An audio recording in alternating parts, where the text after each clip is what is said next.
এই রমজানের মধ্যে বান্দা অভাবীদের অভাব বুঝবে, এই রমজান পেয়ে বান্দা তাকওয়া অর্জন করবে, এই রমজান পেয়ে বান্দা গুনাহ থেকে মুক্ত হবে, এই রমজান পেয়ে বান্দা আমি আল্লাহর রহমত পাবে, আমি আল্লাহর মাগফিরাত অর্জন করে নেবে, আমি আল্লাহর নাজাত অর্জন করবে। এই রমজান পেয়ে তারা আমি আল্লাহর কাছ থেকে এমন ভাবে তাওবা করবে, আমি আল্লাহ রাব্বুল আলামিন ওই বান্দাকে জাহান্নামের খাতা থেকে নামটা কেটে দিয়ে ওই বান্দাকে আমি আল্লাহ জান্নাতে প্রবেশ করাইয়া দিব। বলি সুবহানাল্লাহ।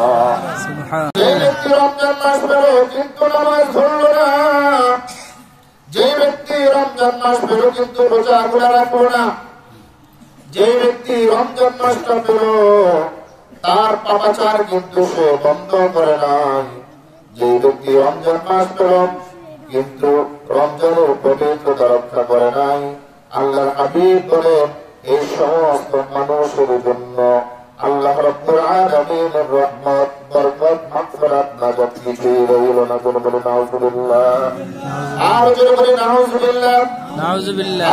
কিন্তু খলিফাতুল মুসলিমিন হযরত ওমর কেন কান্না করে, তার চোখ দিয়ে কেন টপটপ করে পানি পড়ে?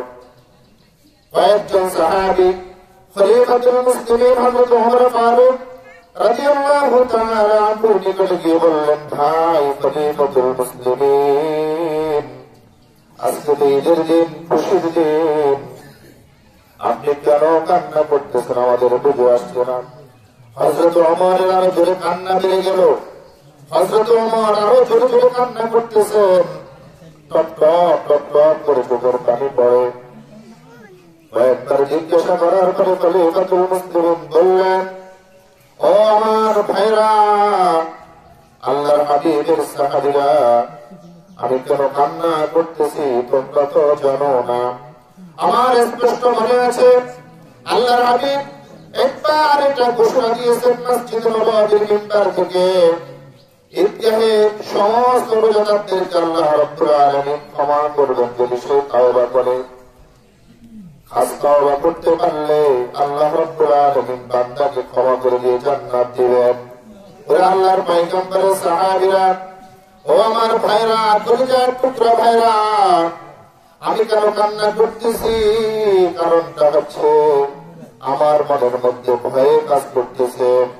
আল্লাহ যদি আমাকে খলিফাতুল মুসলিমিনকে, আমি ওমরকে আল্লাহ রাব্বুল আলামিন যদি আজকে ঈদগাহে যদি ক্ষমা না করেন, তাহলে তো আমার জাহান্নাম ছাড়া উপায় নাই। আমার জাহান্নাম ছাড়া উপায় নাই, আমি তো জাহান্নামে চলে যাব। আমি কি করবো? জাহান্নামে তো চলে যাবো, আমার ঠিকানা তো জাহান্নাম হবে। আর যদি আল্লাহ তোমাদেরকে মাফ করে দেন, আমাকে মাফ করে দেন, তাহলে আমাদের সবার ঠিকানা হবে জান্নাত। বলে বলি সুবহানাল্লাহ।